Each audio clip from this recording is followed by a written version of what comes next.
Assalamualaikum warahmatullahi wabarakatuh. Jamaah sebangsa dan setanah air yang dimuliakan dan dirahmati Allah Subhanahu wa taala. Alhamdulillah, bersyukur kita kepada Allah Subhanahu wa taala. Sampai saat dan detik ini Allah masih memberikan nikmat kepada kita. Nikmat kesehatan, nikmat kesempatan dan keistiqomahan kita untuk mau belajar dan mempelajari ajaran dan agama Allah ini. Tiada lain untuk kita berupaya memahami agama Allah ini dan berusaha dalam hidup dan kehidupan ini untuk mengamalkan dan menjalankannya dalam segenap aspek kehidupan kita. Tiada lain untuk meraih keridhaan Allah Subhanahu wa taala. Jamaah sebangsa dan setanah air yang dimuliakan Allah Subhanahu wa taala, setiap hamba, setiap manusia pasti menginginkan kebaikan dalam hidup dan kehidupan ini. Jangan hanya di dunia, bahkan dia kelak berharap akan mendapatkan tempat yang paling baik di sisi Allah Subhanahu wa taala.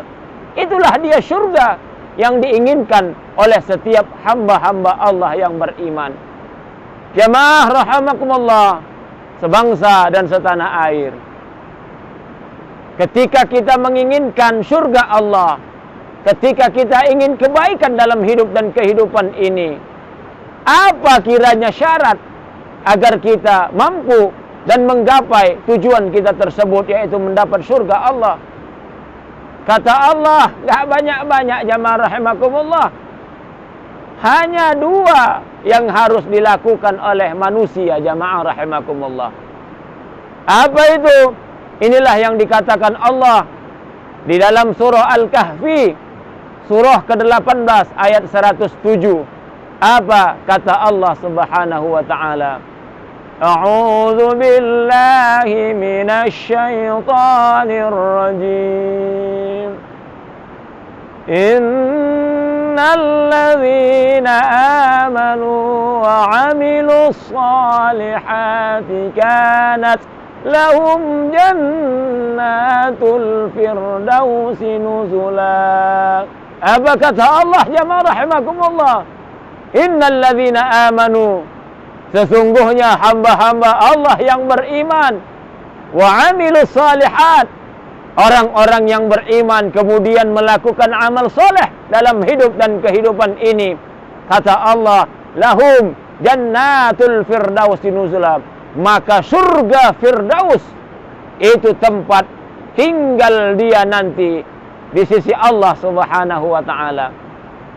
Jamaah rahimakumullah yang dimuliakan dan dirahmati Allah, surga yang diinginkan manusia hanya didapati yang pertama, innal ladzina amanu, adalah hamba-hamba Allah yang beriman kepada Allah.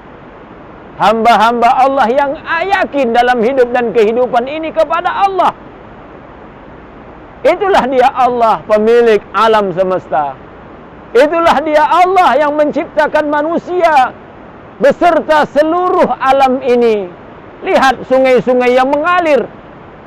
Begitu indah alam Allah ini. Tiada lain untuk manusia diciptakan Allah. Yang menciptakan binatang-binatang, tumbuh-tumbuhan yang hijau begini, tiada lain untuk manusia. Oleh karena itu kata Allah, mantapkan iman kita. Yakini bahwa Allah itu adalah zat yang harus kita yakini dalam hidup dan kehidupan ini. Allah adalah zat yang wajib kita taati, zat yang wajib kita sembah, zat yang wajib kita ibadahkan dalam hidup dan kehidupan ini. Jangan sedikit pun dunia yang dengan keindahan ini melalaikan kita untuk ingat dan zikir kepada Allah Subhanahu wa taala. Jangan sempat nikmat-nikmat yang Allah berikan ini jamaah rahimakumullah menjauhkan kita dari surga Allah Subhanahu wa taala. Pada kajian yang lalu telah kita bahas bagaimana iman itu. Apa sebenarnya iman? Itulah dia. Bagaimana ucapan kita, bagaimana hati kita bagaimana perbuatan kita? Tiada lain untuk melaksanakan dan menjalankan apa yang diperintahkan Allah Subhanahu wa taala. Mulut gunakan untuk berucap kata, membaca kalimat-kalimat Allah, melantunkan ayat-ayat Allah, mengucapkan tutur sapa, kata-kata yang indah sehingga tidak menyakitkan perasaan dan hati orang lain. Mulut terucap tiada lain kalimat-kalimat Allah, kalimat yang sopan santun, qaulan sadida, kata-kata yang baik, kata-kata yang menyejukkan hati dan perasaan orang lain dan orang-orang yang ada di sekitar kita. Hati mantapkan, jangan tersedikit pun tersirat dalam hati kita kedongkolan, kebencian, bahkan kemaksiatan kita kepada Allah Subhanahu wa taala. Begitu juga kata ulama, iman itu adalah perbuatan. Bagaimana perbuatan dalam hidup dan kehidupan ini? Tiada lain melaksanakan ketaatan kita kepada Allah sehingga terwujud kebaikan dalam hidup dan kehidupan ini. Perbuatan kita melaksanakan yang diperintahkan Allah. Ketika kita berdinas, kita melakukan perbuatan dan melakukan tugas-tugas kita, laksanakanlah tugas kita sesuai dengan diperintahkan Allah Subhanahu wa taala. Itu dia iman. Jangan iman hanya berada di masjid, tetapi ketika kita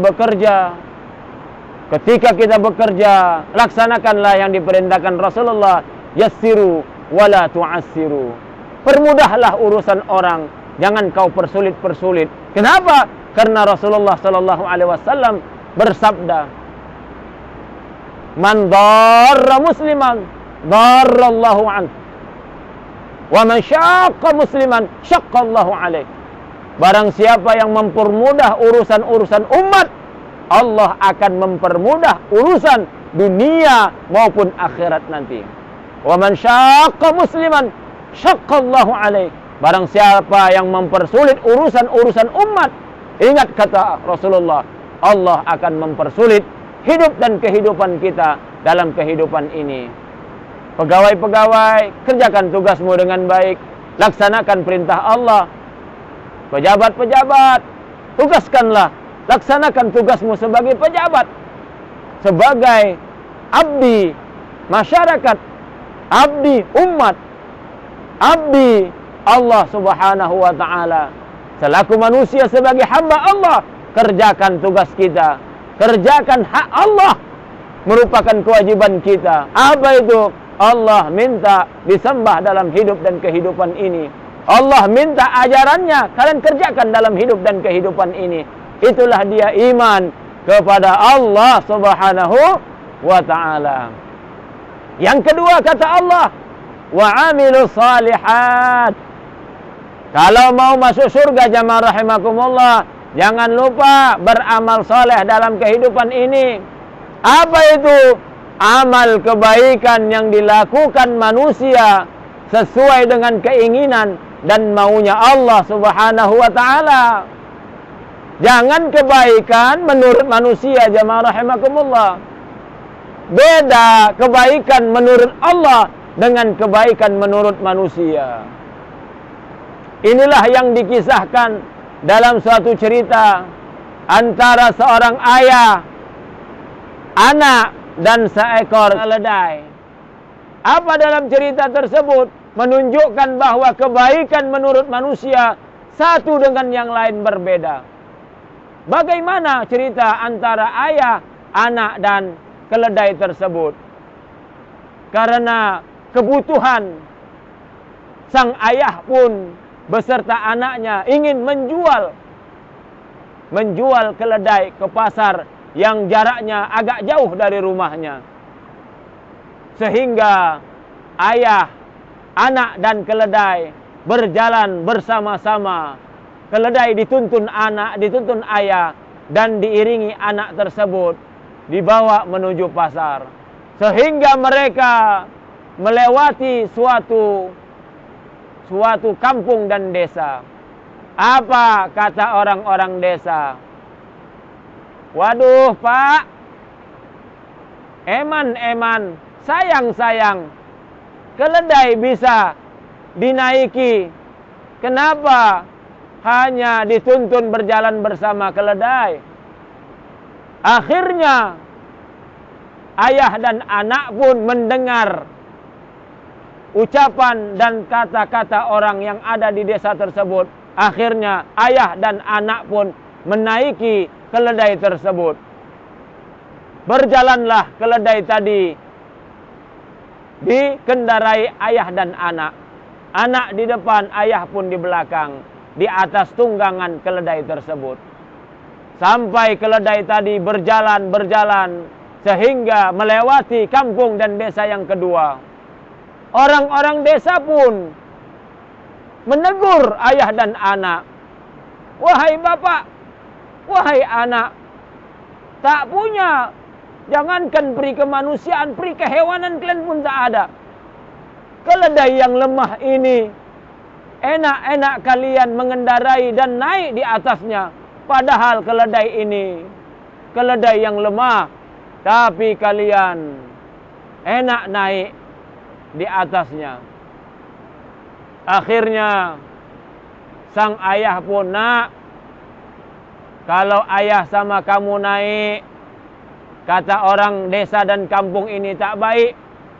Sekarang engkaulah yang naik di atas, ayah yang menuntun keledai tadi. Sehingga ayah menuntun keledai, anak naik di atas punggung keledai tadi. Berjalanlah mereka menuju pasar dan pajak tersebut, sehingga mereka melewati kampung dan desa yang kedua. Orang-orang desa dan kampung tersebut pun berkata, wahai anak, subhanallah, engkau bisa menjadi anak yang durhaka. Orang tuamu yang sepuh, orang tuamu yang sudah tua, yang sudah lanjut usia, kau biarkan dia menuntun keledai, sedangkan engkau naik di atas keledai itu enak-enakan. Apa kata ayah dan anak? Nak, salah juga perbuatan kita. Tadi di kampung yang satu pertama, kita berdua menuntun. Salah juga perbuatan kita. Tidak baik menurut manusia. Ketika di kampung kedua, kita menaiki keledai berdua. Orang-orang di kampung kedua pun mengatakan, kita tak ada peri kemanusiaan dan peri kehewanan. Akhirnya ayah memutuskan, engkau yang naik di atas. Tapi apa kata orang kampung ketiga? Anak, engkau anak yang durhaka. Ayah yang sudah tua, kau suruh untuk menuntun. Sekarang baliklah kita ya nak. Engkau menuntun keledai, ayah sekarang yang naik. Sampai mereka melanjutkan perjalanan sampai ke kampung keempat. Apa kata orang kampung keempat? Waduh, orang tua tak punya otak. Anak begitu kecil, anak yang lemah ini disuruh menuntun keledai, sedangkan si bapak, si ayah enak-enakan naik di atas keledai. Akhirnya kedua-duanya bingung menengok kebaikan menurut versi manusia. Pertama menuntunnya salah. Yang kedua, kedua-duanya naik keledai salah. Yang ketiga, si anak naik, si ayah menuntun juga salah, anak durhaka. Yang keempat, si ayah pun naik di atas, anak menuntun juga salah. Akhirnya, udahlah nak, kalau begitu kita coba yang terakhir. Apa itu? Kita ikat keledai, kita gotong keledai tadi sampai ke pasar. Sampai mereka melewati kampung dan desa yang kelima. Apa kata orang kampung dan desa tersebut? Mereka mentertawai. Mereka bilang, ini ayah dan anak gila. Kenapa? Hewan sehat, hewan bisa berjalan, hewan bisa ditunggangi, hewan bisa sampai ke pasar tersebut untuk dijual. Kenapa kalian gotong? Itulah jamaah rahimakumullah, gambaran kebaikan menurut manusia. Belum tentu satu manusia baik, manusia yang lain memandangnya baik. Belum tentu kebaikan menurut satu versi, menurut orang lain baik. Para perampok, mari kita lihat para perampok. Siapa yang paling baik menurut perampok?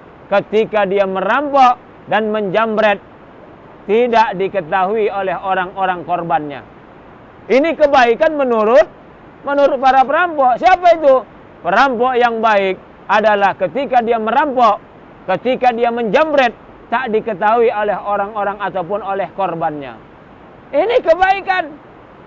Makanya kata Allah, wa amilus salihat. Amal saleh itu apa itu? Kebaikan menurut Allah Subhanahu wa taala. Karena ketika kebaikan menurut Allah, pasti baik menurut manusia. Kenapa? Sebagaimana pembahasan kita yang lalu, agama Allah, Islam ini karena kebutuhan dan kemaslahatan manusia. Jadi Allah berlakukan hukum tiada lain untuk kemaslahatan manusia, untuk kepentingan manusia, untuk hajat dan hidup manusia. Oleh karena itu jamaah rahimakumullah, kalau kita mau masuk surga Allah, jangan lupa kata Allah, mantapkan iman kita, perbanyak amal saleh, amal perbuatan baik di sisi Allah Subhanahu wa taala. Apa itu kriteria amal yang diterima Allah? Amal saleh yang diterima Allah, pada episode berikutnya akan kita jelaskan, akan kita bahas amal-amal perbuatan yang diterima oleh Allah Subhanahu wa taala. Mudah-mudahan dengan iman yang kokoh kita perbanyak amal saleh. Allah sediakan tempat kepada kita. Itulah dia surga yang penuh dengan kenikmatan disediakan Allah Subhanahu wa taala. Usikum wa iyaya nafsi bitaqwallah. Assalamualaikum warahmatullahi wabarakatuh.